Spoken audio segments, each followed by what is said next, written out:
আটাইলৈকে নমস্কাৰ জনাইছোঁ আৰু এই শুভ আবেলি আজি লাৰ্ণিং ইংলিছৰ এটি লেসন দিবলৈ ওলাইছোঁ গ্ৰামাৰৰ। সেইটো হৈছে ডিটাৰমিনাৰ্ছ।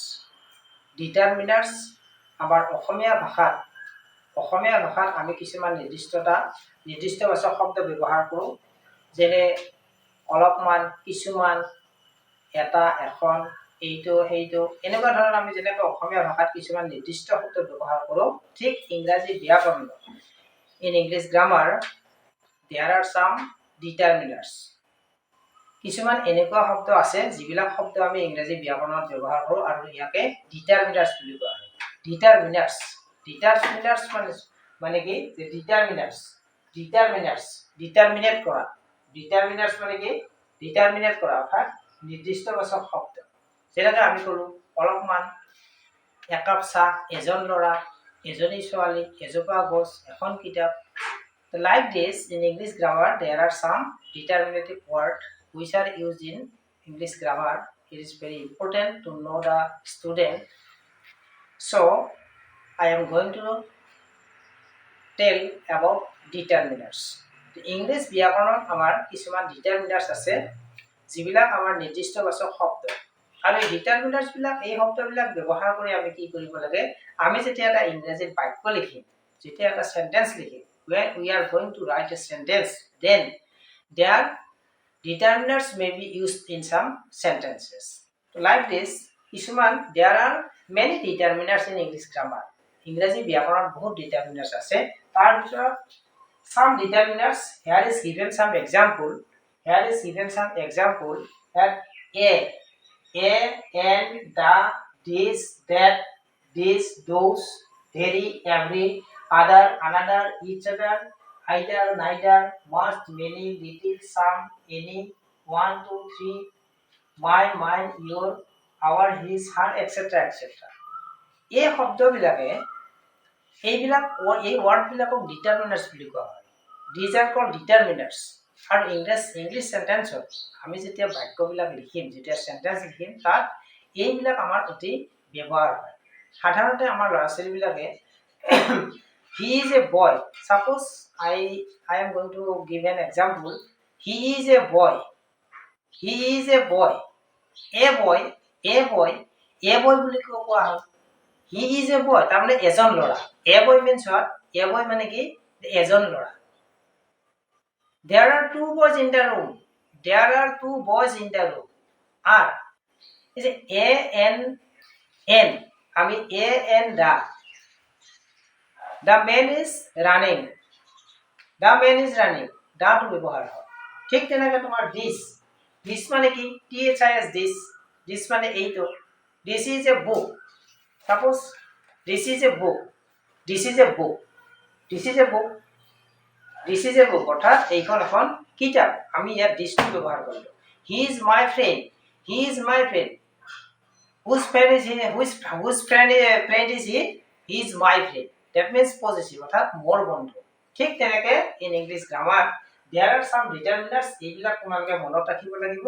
আৰু ইংলিছ গ্ৰামাৰখনত এই কথাবিলাকো দিয়া আছে। আৰু তোমালোকে যিসকল ছাত্ৰ ছাত্ৰী ভিডিঅ'টো চোৱা, তেওঁলোকে এইবিলাক সদায় মনত ৰাখিব লাগিব যে ডিটাৰমিনাৰ্ছ। প্ৰথম কথা হ'ল যে হোৱাট ইজ ডিটাৰমিনাৰ্ছ কি? যে আমি অসমীয়া ভাষাত ব্যৱহাৰ কৰাৰ দৰে কিছুমান নিৰ্দিষ্টবাচক শব্দ আছে, যিবিলাক শব্দ আমি ইংলিছ গ্ৰামাৰত ব্যৱহাৰ কৰোঁ, সেই শব্দবিলাকক কি বুলি কোৱা হয়? ডিটাৰমিনাৰ্ছ বুলি কোৱা হয়।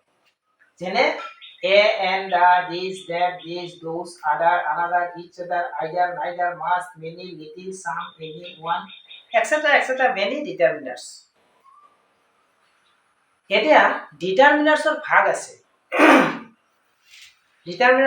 সেইটো কথা জানি ল'ব লাগিব যে ডিটাৰমিনাৰ্ছৰ ভাগ আছে। Determiners is mainly divided into 5 kinds. ডিটাৰমিনাৰ্ছৰ ভাগ, প্ৰথম ভাগটো হ'ব আৰ্টিকল। ডিটাৰমিনাৰ্ছৰ প্ৰথম ভাগটো হৈছে কি? Article. It is very important. Article is most important to write English language. ছাত্ৰ ছাত্ৰীসকলে ইংৰাজী ভাষাটো শিকাৰ লগে লগে আমাৰ আৰ্টিকলটো আহিলে। এতিয়া আমি দেখিছোঁ যে কোনোবা এজন ছাত্ৰই দেখিছে he is a boy, কিন্তু a boy বুলি কিয় লিখিলে? He is a boy. এটো কি? এটো ইংৰাজী ব্যাকৰণত ইংলিছ গ্ৰামাৰত এটো কি বুলি কোৱা হয় এটো আৰ্টিকল আৰ্টিকলটো কি হ'ল যে ডিটাৰমিনাৰ্ছৰ first part the number one determiners article how many articles are there in English grammar ইংৰাজী ব্যাকৰণত আৰ্টিকল কিমানটা আছে a n or the a n or the তিনিটা আৰ্টিকল আছে a n or the আমি এ বুলি কৈছো he is a boy this is an elephant আমি এলিফেন্টৰ আগত n লিখিলো this is an elephant এ মানে কি এটা এখন এজন এজনী এজোপা particular one thing মানে এটা বস্তুক যদি নিৰ্দিষ্টকে বুজাব লগা হয় তেতিয়া কি লিখিব লাগিব আমাৰ এ আৰ্টিকলটো আহি যাব এতে এ আৰ্টিকলটো আমাৰ ডিটাৰমিনাৰ্ছৰ অন্তৰ্গত ঠিক তেনেকৈ তোমাৰ n বুলি কোৱাৰ লগে লগে n মানেও এটা এখন এজন এজনী কিন্তু এটা n টো কিছুমান ধৰ this is an elephant বুলি কোৱাৰ লগে লগে তাত n মানে এটাই হ'ল গতিকে এইটো কোন আহিব আৰ্টিকলৰ ব্যৱহাৰ আহিব কিন্তু এতিয়া আমি প্ৰথম জানিব লাগিব যে আমাৰ ডিটাৰমিনাৰ্ছৰ ভাগ কিমানটা আছে প্ৰথম আমি জানি থব লাগিব নাম্বাৰ হৈছে article a n or the number 2 article like determiners this that this this this that these this thos those this that these those this this মানে কি this this আমি কেতিয়া লিখিম অৰ্থাৎ এইটো এটা এইখন এখন কিতাপ আমি যেতিয়া ইংলিছত ট্ৰান্সলেচন কৰিম কি হ'ব this is a book এই this is a book যে কৈছে আমি this টো ইংলিশ গ্ৰামাৰৰ this টো কি বুলি কোৱা হয় এটা কোনটো গ্ৰামাৰৰ কোনটো ভাগত পৰে যেটো ডিটাৰমিনাৰ্ছত পৰে ডিটাৰমিনাৰ্ছৰ নাম্বাৰটো বাজে আৰ্টিকল লাইক ডিটাৰমিনাৰ্ছ আৰ্টিকল বিলাক যেনেকৈ a and the আমি আৰ্টিকল বিলাক লিখো ঠিক তেনেকৈ article like determiners this that these those এই ওয়াৰ্ড বিলাক সদায় কি হয় এটো আৰ্টিকল লাইক ডিটাৰমিনাৰ্ছ অৰ্থাৎ দেখাৰ আৰ্টিকলৰ নিচিনা নেক্সট টাইম নাম্বাৰ 3 এটো নাম্বাৰ 2 হ'ব cardinal determiners 1 2 3 4 5 6 আমি যেতিয়া লিখিম নাম্বাৰ বিলাক 1 2 3 4 5 6 7 8 ঠিক তেনেকৈ আমি কাউন্টিং যিবিলাক সংখ্যা বিলাক আমি আখৰেৰে লিখিম হেতু হ'ব কি 1 2 3 4 5 6 আমি যেটো লিখিম এটো cardinal determiners আৰু next time number 4 ordinal determiners যেতিয়া আমি ফাৰ্স্ট সেকেন্ড থাৰ্ড পজিশন আকাৰে লিখিম he is the first boy in the class first second third fourth হেবিলাক কি হয় এই ডিটাৰমিনাৰ্ছৰ ভাগত পৰে এটো কি বুলি কোৱা হয় ordinal determiners next time number 5 quantitative determiners most important number 5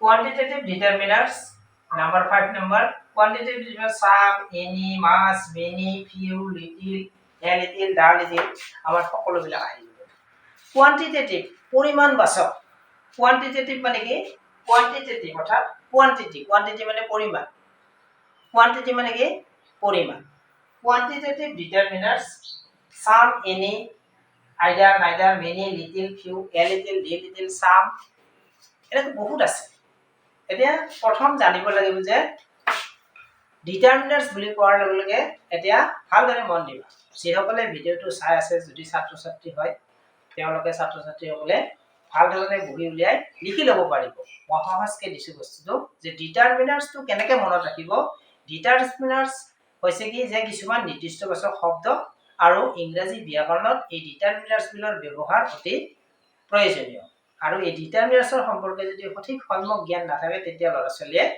ডিটাৰমিনাৰ্ছটো কৰিব নোৱাৰিব বিশেষকৈ অষ্টম শ্ৰেণী মানৰ পৰাই দশম শ্ৰেণী মানলৈকে আমাৰ যেটো মেট্ৰিক পৰীক্ষা হয় তালৈকে এই ডিটাৰমিনাৰ্ছ পৰীক্ষাত আহে fill in the blanks with determiners বা put determiners বহুৱা তাৰ ভিতৰত আমি এতিয়া এই ভাগবিলাকৰ কথা আমি আলোচনা কৰিম ইয়াত বিশেষকৈ জানিব লাগিব প্ৰথম জানিব লাগে ডিটাৰমিনাৰ্ছ কি বস্তু যে ডিটাৰমিনাৰ্ছ হৈছে কিছুমান নিৰ্দিষ্টবাচক শব্দ আৰু বাক্যত ব্যৱহাৰ হয় এই কিছুমান নিৰ্দিষ্টবাচক শব্দবিলাক আগত বহি পেলাই বাক্যটো সম্পূৰ্ণ কৰে ডিটাৰমিনাৰ্ছৰ ভাগ আমাৰ ডিটাৰমিনাৰ্ছ কি আছে বহুত আছে ডিটাৰমিনাৰ্ছ সাম ডিটাৰমিনাৰ মই এক্সাম্পল দিছো তোমালোকে লিখি ল'ব পাৰা a an the this that this those very every other another each other either neither must many little some any one two three my mine you your his her etc এইবিলাক হৈছে determiners আৰু ডিটাৰমিনাৰ্ছৰ ভাগবিলাক মনত ৰাখিব লাগিব number 1 determiners হৈছে article most important article is the most important in English grammar because article without knowing article you cannot write you cannot fill up the gaps with determiners the article যদি ব্যৱহাৰটো নাজানে যে article a N অৰ দা এই কেটা determiners আমাৰ ক'ত বহিব এটো কথা যদি নাজানে ছাত্ৰ ছাত্ৰীসকলে তেওঁলোকে সঠিক নম্বৰ লাভ কৰিবলৈ সমৰ্থ নহব আৰু যিকোনো এটা ইংৰাজী বাক্য বা ইংলিছৰ এটা সেন্টেন্স লিখিব লগা হলে তেওঁলোকে নোৱাৰিব সেইবাবে প্ৰথম মনত ৰাখিব লাগিব যে article how many article are there in English grammar there are 3 article মই পিছত ইয়াৰ পিছৰ ক্লাছত আৰ্টিকল সম্পৰ্কে ভালদৰে কম এতিয়া ভাগকেটা মনত ৰাখিব লাগিব article a an the article like determiners number 2 article like determiners this that these those cardinal determiners 1 2 3 4 ordinal determiners first second third fourth and quantitative determiners some any must many little few etc এই কথাখিনি তোমালোকে লিখি ল'ব পাৰা প্ৰথম লিখি লবা যে what is determiners বা determiners কি ইংৰাজী ব্যাকৰণত অসমীয়া ব্যাকৰণত থকাৰ দৰে ইংলিছ ব্যাকৰণত কিছুমান নিৰ্দিষ্টবাচক শব্দ ব্যৱহাৰ কৰা হয় আৰু সেই শব্দবিলাকক ডিটাৰমিনাৰ্ছ বুলি কয় থুলমূল এই কথাটো জানি থলে হয় কাৰণ ডিটাৰমিনাৰ্ছ কাক বোলে হোৱাট ইজ ডিটাৰমিনাৰ তেনেকুৱা ধৰণৰ প্ৰশ্ন নাহে পৰীক্ষাত কি প্ৰশ্ন দিব হেতু চাই কিতাপ পঢ়িলে নহব তোমালোকে পঢ়া এনেকুৱা গ্ৰামাৰ কিনিব পাৰা যিকোনো গ্ৰামাৰ এখন ল'ব পাৰা ডিটাৰমিনাৰ্ছ কোন বিভিন্ন ধৰণৰ পায় এই এখন আছে সিম্পল ইকন যে English grammar composition modern English grammar composition 9 10 ৰ ছাত্ৰ ছাত্ৰীখিনি এইখন ল'ব পাৰে আৰু নহলে তেনেকুৱা আমাৰ গ্ৰামাৰৰ ইভিনিং সায়েন্স ইংলিছ গ্ৰামাৰ বিভিন্ন ধৰণৰ ইংৰাজী গ্ৰামাৰ আছে তোমালোকে মুঠতে কিতাপ পঢ়িবই লাগিব এটা কথা মনত ৰাখিবা যে আমাৰ বেছিভাগ ছাত্ৰ ছাত্ৰীয়ে মোবাইলৰ লগত সময় নষ্ট কৰে বহুত সময় থাকে তেওঁলোকে বিভিন্ন পঢ়া-শুনাৰ কথাও চাই এটো আমি পাইছো কিন্তু আজিকালি এটা কথা কি যে মোবাইলৰ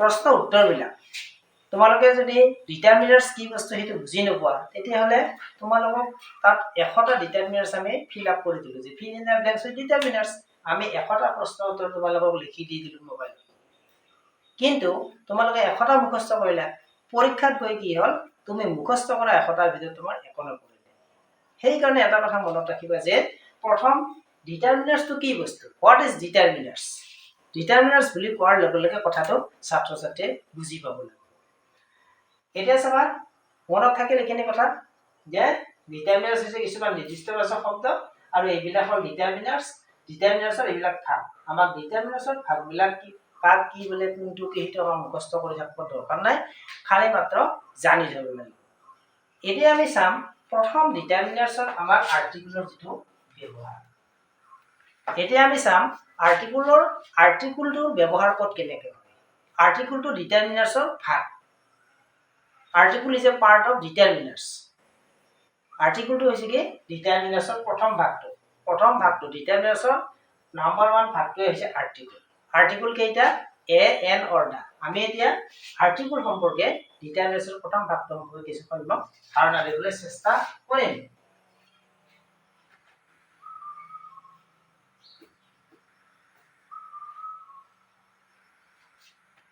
article A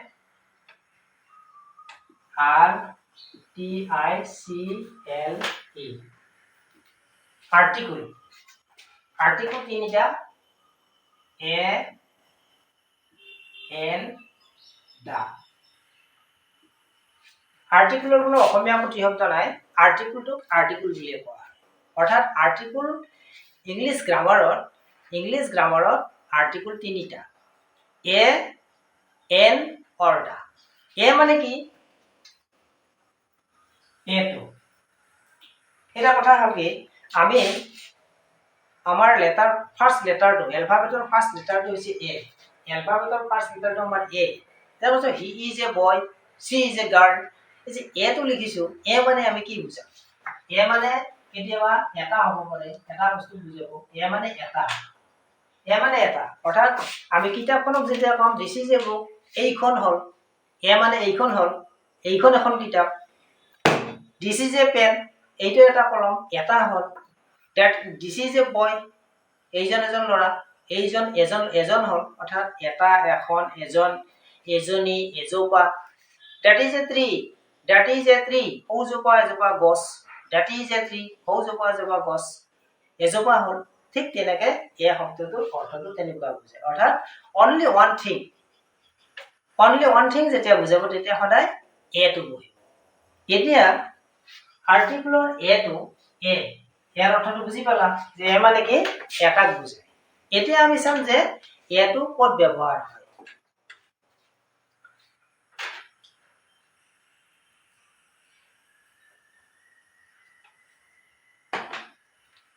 এ আৰু এন, এ আৰু এন, ঠিক?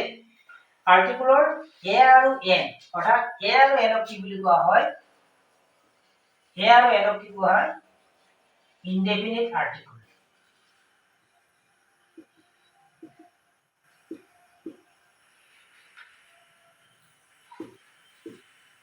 Indefinite article. এ আৰু এনক কি বুলি কোৱা হয়? Indefinite article. এ আৰু এনক কি বুলি কোৱা হয়? Indefinite article. এ মানে মনত ৰাখিবা যে আৰ্টিকলটো খুব প্ৰয়োজনীয় বস্তু। এ মানে এটা আৰু এন মানে এটা। এ মানে এটা আৰু এন মানে এটা। এতিয়া ধৰা এইটো এটা হাতী, দিছ ইজ এন এলিফেন্ট।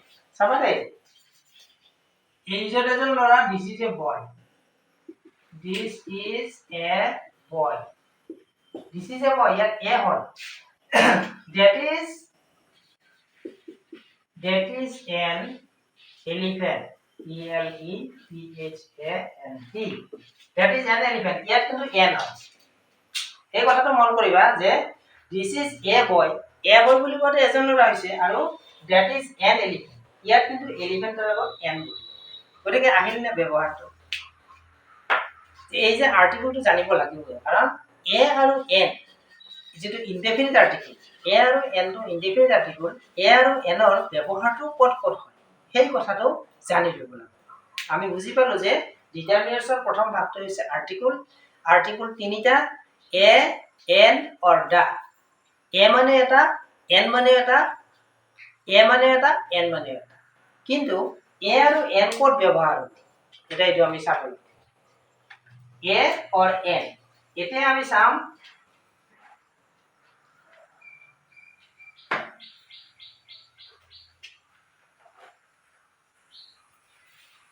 এ আৰু এনৰ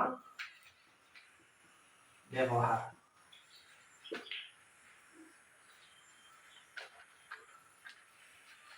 এ আৰু এনৰ ব্যৱহাৰ, আৰ্টিকুলৰ নিয়ম কেইটা কিন্তু মনত ৰাখিব লাগিব।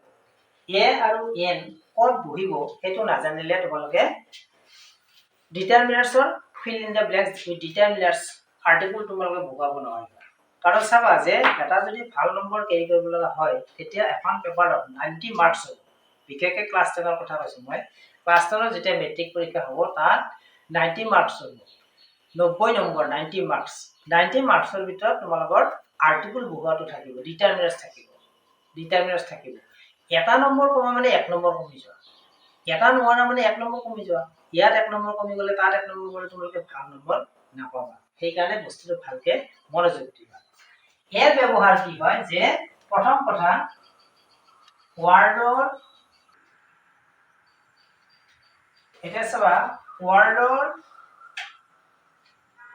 প্ৰথম আখৰটো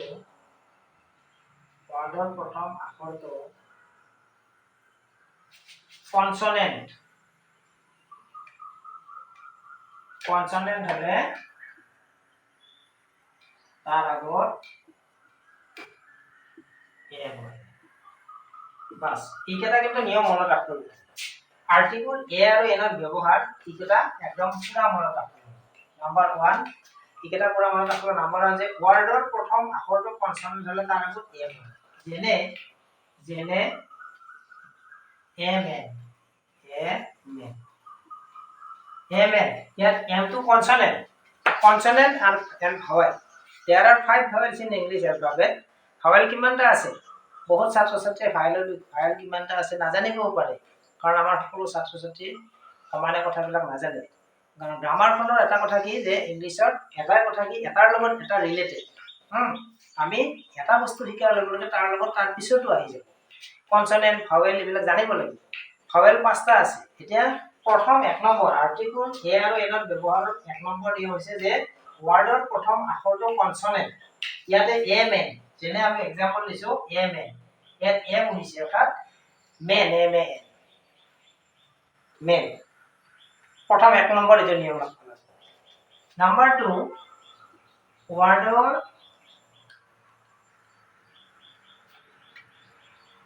প্ৰথম আখৰটো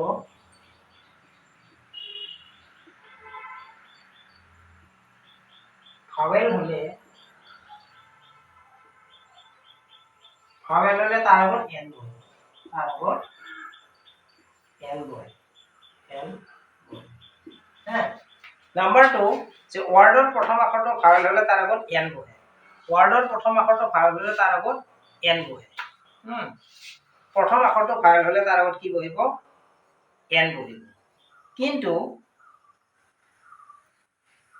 কিছুমান এনেকুৱা শব্দ আছে যে যদি আখৰটোৰ এটো মনত ৰাখিব লাগিব দেই মোস্ট ইম্পৰ্টেন্ট পইণ্ট এটা আখৰটোৰ কিন্তু এটা কিন্তু আছে হ্যাঁ আখৰটোৰ উচ্চাৰণ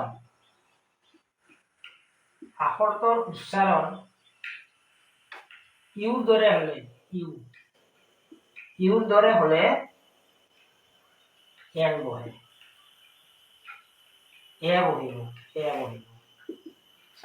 চাবা কিমান দৰকাৰী বস্তু সাধাৰণ অলপমান নিয়ম নাজানিলে কিন্তু গ'ল নাম্বাৰ 1 হৈছে ৱৰ্ডৰ আৰ্টিকুল এ আৰু এনৰ ব্যৱহাৰ যে ৱৰ্ডৰ প্ৰথম আখৰটো কনসোনেন্ট হলে তাৰ আগত এ বহে যেনে এম এন নাম্বাৰ 2 ৱৰ্ডৰ প্ৰথম আখৰটো ভাৱেল হলে তাৰ আগত এন বহে যেনে that is an elephant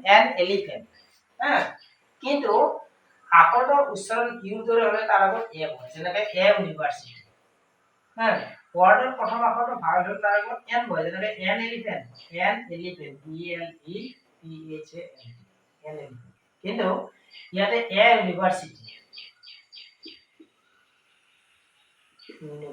মানে কি বিশ্ববিদ্যালয় এ ইউনিভাৰ্চিটি ইয়াত কি হ'ল যে আখৰটোৰ উচ্চাৰণটো আমি এ ইউনিভাৰ্চিটি ইউটো ভাৱেল আমিতো প্ৰথম পাইছো যে ৱৰ্ডৰ প্ৰথম আখৰটো ভাৱেল হলে এন বহে প্ৰশ্ন আহি গ'ল জানিবলগা কথা যে ৱৰ্ডৰ প্ৰথম আখৰটো ভাৱেল হলে তাৰ আগত কি বহে এন বহে এইটো কথা গম পালা যে ৱৰ্ডৰ প্ৰথম আখৰটো ভাৱেল হলে তাৰ আগত এন বহে কিন্তু সেই আখৰটো প্ৰথম লেটাৰটো যেটো থাকিব ইয়াতে ইউনিভাৰ্চিটি স্পেলিংটোৰ প্ৰথম কি আছে ইউ আছে ইউ যদি ৱৰ্ডৰ উচ্চাৰণ ইউৰ দৰে হয় ইউটোৰ উচ্চাৰণ ইউ হৈছে না নাই সেই কাৰণে তাৰ আগত কি হ'ব এ আৰ্টিকুল এটা চাবা গুৱাহাটীত এখন চিৰিয়াখানা আছে সাপোজ ট্ৰান্সলেচন দিয়ে গুৱাহাটীত এখন চিৰিয়াখানা আছে there is a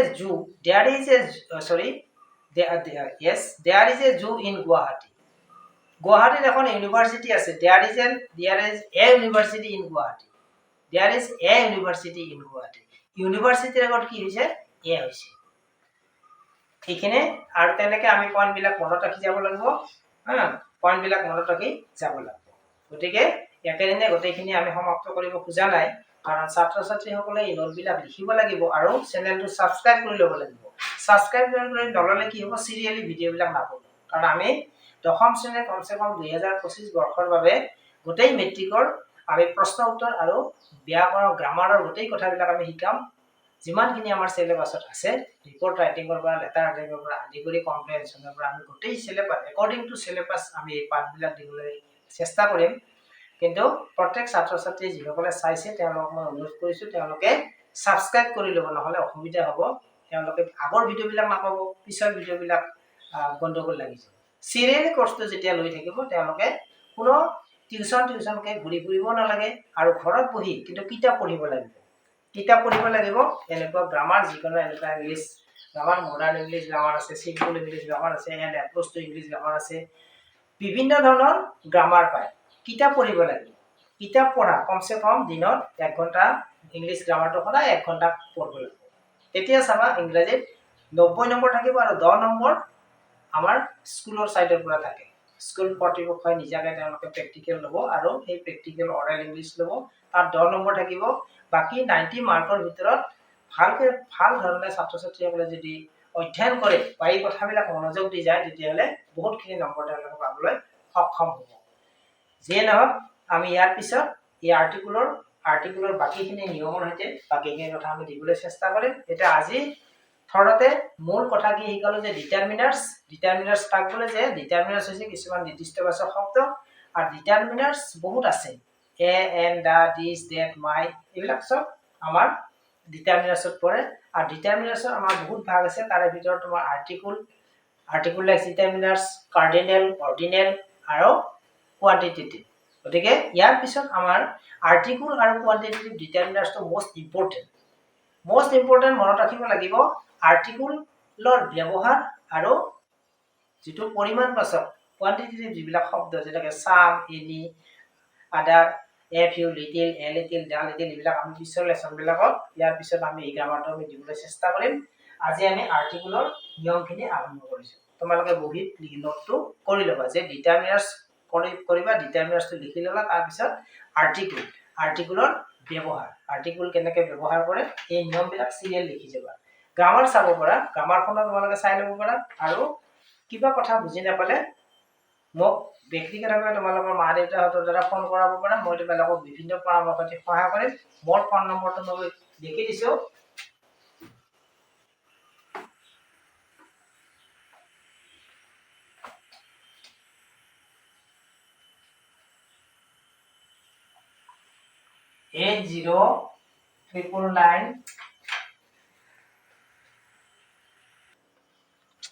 মই মোৰ কণ্টেক্ট নাম্বাৰটো লিখি দিছোঁ। 8011139229 8011139229 এইটো মোৰ কণ্টেক্ট নাম্বাৰ। আৰু এই কণ্টেক্ট নাম্বাৰত ফোন কৰি কোনো অভিভাৱকসকলে তেওঁলোকে ছাত্ৰ ছাত্ৰীসকলে মোক ফোন কৰি থাকিবৰ কোনো দৰকাৰ নাই। যিসকলে এই ভিডিঅ'টো চাই তেওঁলোকৰ পিতৃ মাতৃ বা অভিভাৱক যি থাকে তেওঁলোকে মোৰ লগত যোগাযোগ কৰিব পাৰে। এইটো নম্বৰত ফোন কৰিলে মোৰ লগত মই বিশেষ পৰামৰ্শ কিছুমান দিম, যাতে আমাৰ ছাত্ৰ ছাত্ৰীসকল, আমাৰ উদ্দেশ্য হৈছে যে আমাৰ উঠি অহা নতুন ছাত্ৰ ছাত্ৰীসকলে আজিকালি কিতাপ পঢ়াৰ প্ৰতি মনোযোগিতা নাই। সেইকাৰণে মই এটা বিশেষ প্ৰয়াস চলাব চেষ্টা কৰিছোঁ। যে মোৰ প্ৰয়াসটো হৈছে যে কেনেধৰণে ল'ৰা ছোৱালীবিলাকে কিতাপ পঢ়ি আচল কথাটো থাকে। কিতাপ পঢ়ি তেওঁলোকে নিজে পঢ়ি জ্ঞানটো অৰ্জন কৰি কেনেধৰণে ভাল ফলাফল অৰ্জন কৰি এজন ভাল ছাত্ৰ ছাত্ৰী হৈ আমাৰ দেশৰ নাগৰিক হ'ব পাৰে। আৰু সেইবাবে মই ইউটিউব চেনেলটোত এইখিনি ব্যৱস্থা কৰিছোঁ। মোৰ নম্বৰটো আকৌ কৈ দিছোঁ, মই এবাৰ ইয়াত লিখি দিছোঁ 8011139229।